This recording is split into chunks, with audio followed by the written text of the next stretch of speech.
If you want to see how I make a sign like this, then keep watching. All right, once you're in Design Space, go ahead and click on Canvas to start a new project. And we're going to go down to Shapes. And we're going to select Circle. And once we do that, we're going to click on the circle to highlight it and then go down to Edit so we can change the size. And then we're going to click on the little box there. And we're going to change the size to 11 inches. And then we're going to click on the basic cut to change it to a guide. And then we're going to click on the basic cut drop down menu. And then we're going to click on guide. And you can see here that it changed it to a guide. Then click apply. And then you can see here that it set the guide, and this is a template. It will not cut. All right, so now we're going to upload our image. So go to upload and then browse files. And then select this one here, is the one we're going to do. And then it wants you to put a name in there. So I'm just going to put Gobble Till You Wobble. And then click save, and this will bring the image up onto your canvas. Here we're going to change the size of our image to see what we want it to look like. I'm going to start off with like 10 inches and see how that looks. I think it might be a little bit too big, so I'm going to mess around with it and see what I think. Alright, so the size of my image is right now locked, so I'm going to unlock that so I can move it around in different directions so I can get it to fit in the circle the way I want it to. I'm going to be adding a bow at the top, so I want to make sure and have enough room for that. That's what I like about the guide, is it gives you a template of your blank space to move your image around and see what you think. But then you don't have to worry about the guide cutting, so that's why I always like to put that on there for my projects. Now I don't want this to cut out in different colors.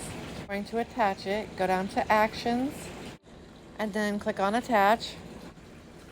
Now it'll print out as one color. Click Make It, the matte size, Next. Alright, to get started on the wood round, I got these from Temu. They were like $5, 5 of them for $8. And what I'm going to do here is I'm just measuring it to see how big it is. It's not quite 12 inches. It's about 11.75. Paint one coat with my Waverly white chalk paint. I'm going to use one of my little mini chip brushes.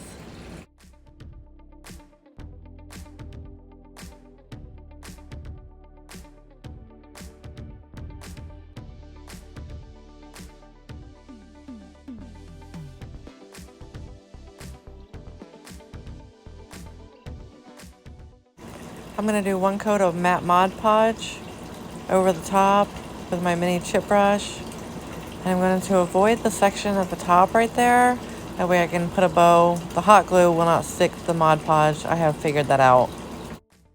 While that's drying, I'm going to go ahead and weed out the vinyl pieces. I want to take out all the little letter pieces and leave like a stencil area.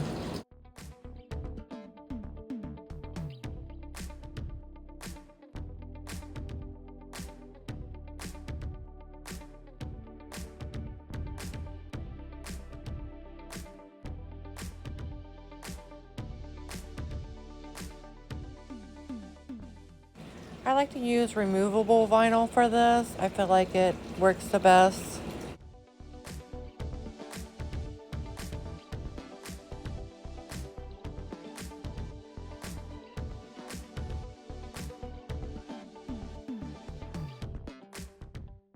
I like to use this clear contact paper for the transfer tape.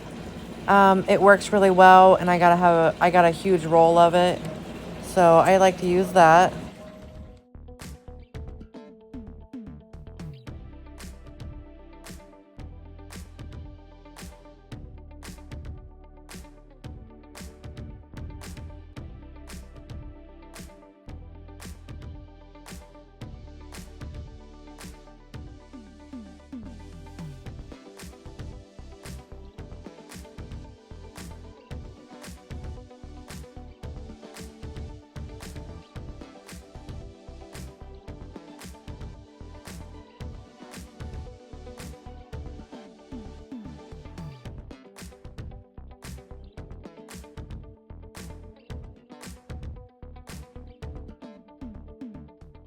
All right, so now we're ready to apply the decal to our wood round. So I'm just gonna cut these corners off. That way it makes it a little bit easier to adjust where it goes.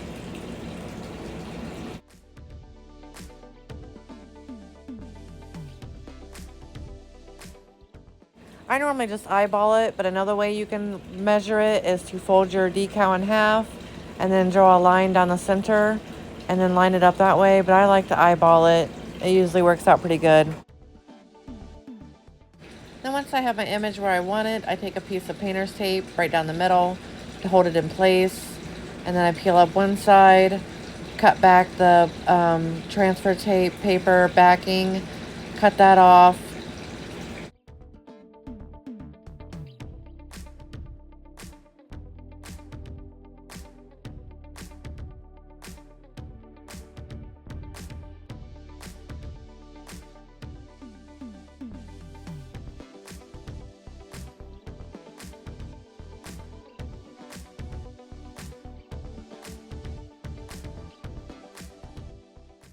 Once you have that side smoothed down, you can go ahead and remove your painter's tape. Like to save it for later.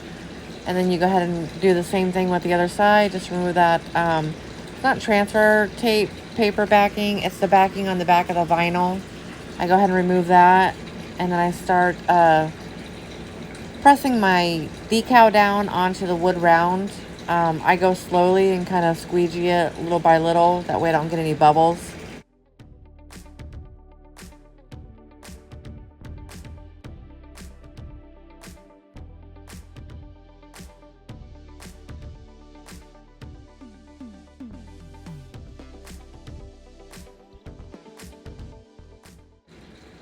And then once you got that adhered real well, you go ahead and remove the your transfer tape off of the vinyl. Just be careful. I like to pull it slowly.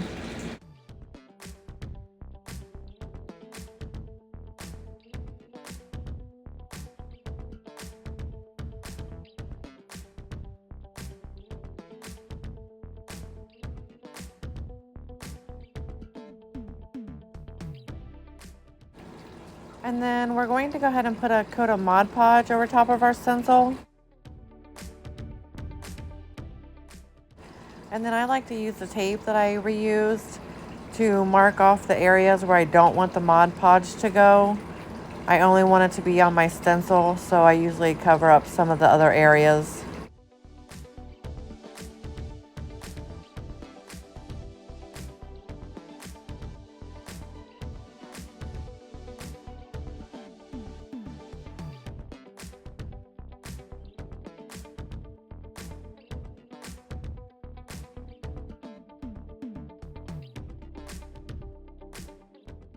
Make sure and go in all directions when you put the Mod Podge on. That way you can seal up any of those gaps in the vinyl and you can get those clean, crisp lines.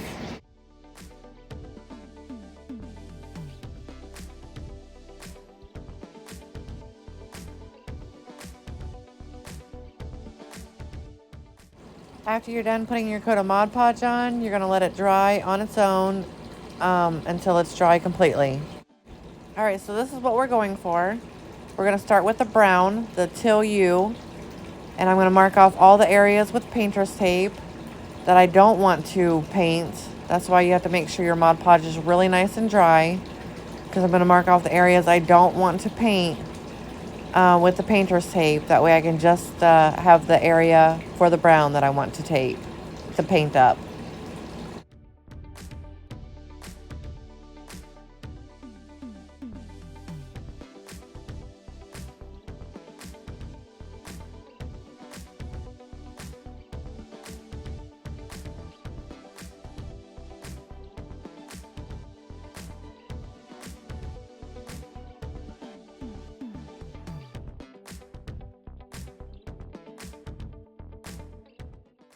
We're going to use our Waverly chalk paint and truffle.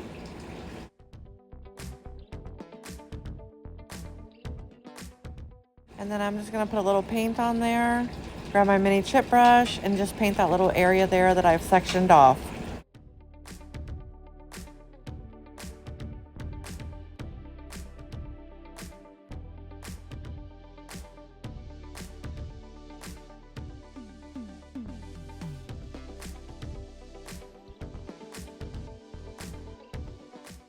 And then once that's dry completely, I'm going to have to remove that tape.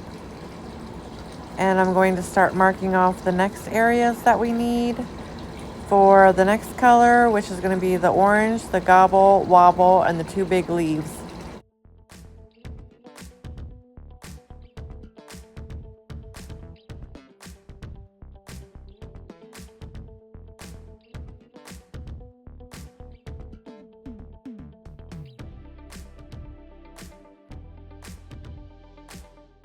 And once you got that all taped off, I had to mix up my paint. I used a little bit of that orange and a little bit of my barn red and some white chalk paint to make this like more of a fall orange. So I'm gonna go ahead and paint that on, but I'm going to add a little bit of painter's tape up at the top by the gobble so I don't get any paint on my white surface.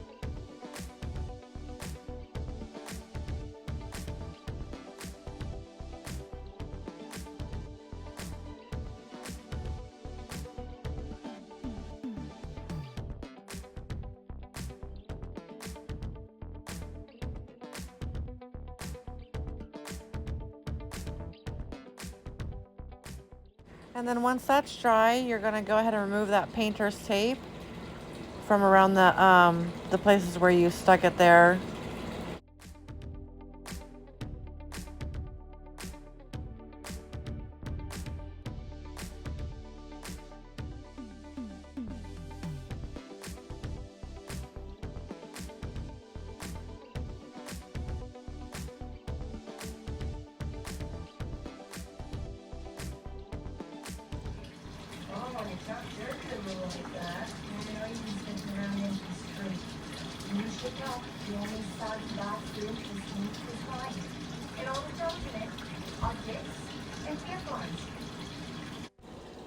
And then we're going to mark off our last two sections, which are the two small gold leaves.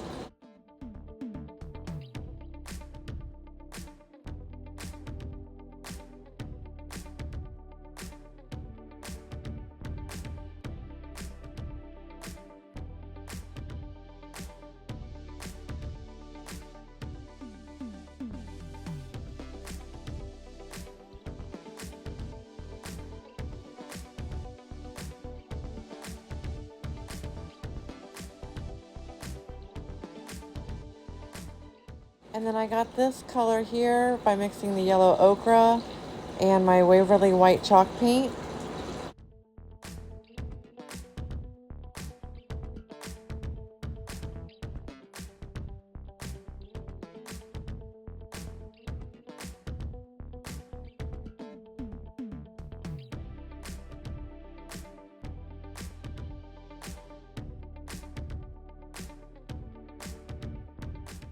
And then once that's completely dry, you just remove the tape from around the gold leaves.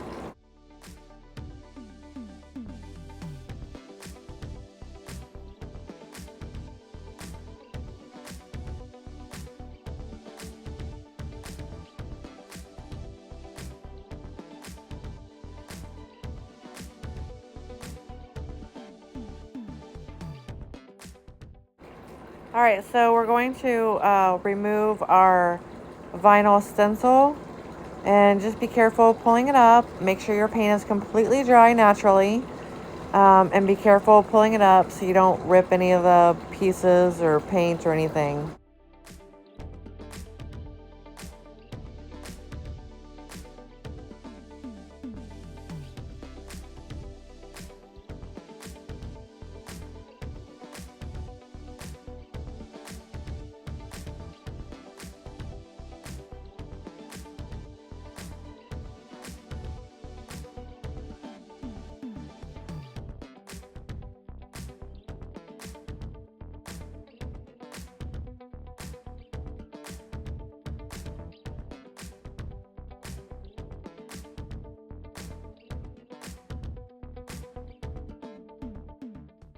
I like the extra step of adding the Mod Podge on top of the stencil to seal up any of the lines, because I feel like you get those really clean, crisp edges when you pull that stencil off.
I think it turned out pretty good so far.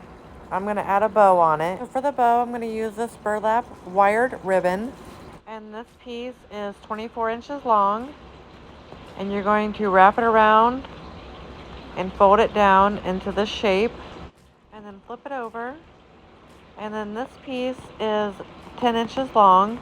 It's going to be for our top bow. Just fold that into 3 sections there. And place it on top. Then you start at the top, gather at the bottom, push it all the way up to the middle.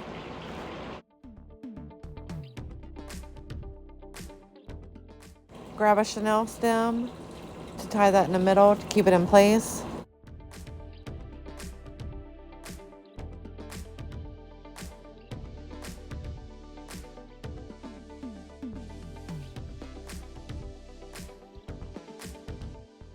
This piece here, I cut it to 5 inches long, and then you're just going to fold it in thirds.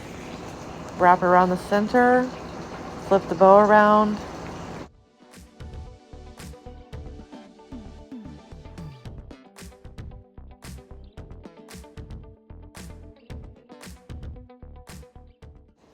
Then we're going to hot glue that piece in place. I get to try out my new glove from Temu. It's a heat resistant glove, and I've only used it once, but it seems to work pretty good so far. So you just add some glue there to that piece so we can stick that down to the bow.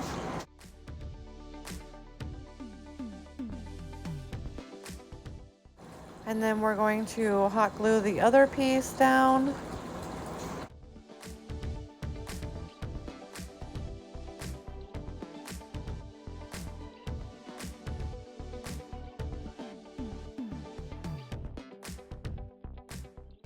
And then I'm going to snip off the little extra piece there that I don't want sticking out the top.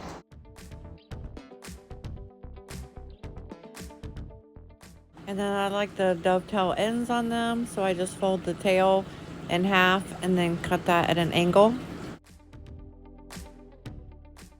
And then after my paint is all dry, I'm going to take the Mod Podge mat and my chip brush, and I'm going to do another coat on top of the paint, just to protect the paint so it doesn't get chipped or anything.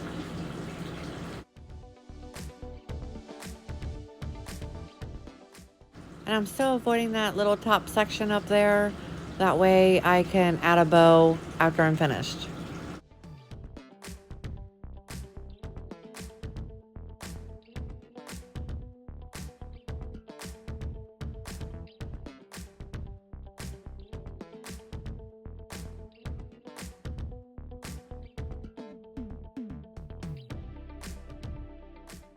And I love these little mini chip brushes, but the bristles always seem to fall out. whenever I'm painting. So if anybody has a solution or a different kind of brush that they like to use, please let me know. All right, so now we're gonna add our bow and that string at the top that came with the sign. So we're gonna start with the string, and I'm just gonna feed that way I can into make a knot in the the back. two holes that are already there. Down. That way I Had a little bit of room to hang it with, and you just pull that knot tight and cut off the excess. And then once I put my bow up there, I felt like the tails hung down too far, so I went ahead and cut those down just a little bit more. And then the pieces that I cut off the end of the tails, I thought looked like the little chevron pieces, so I'm going to save those for another project.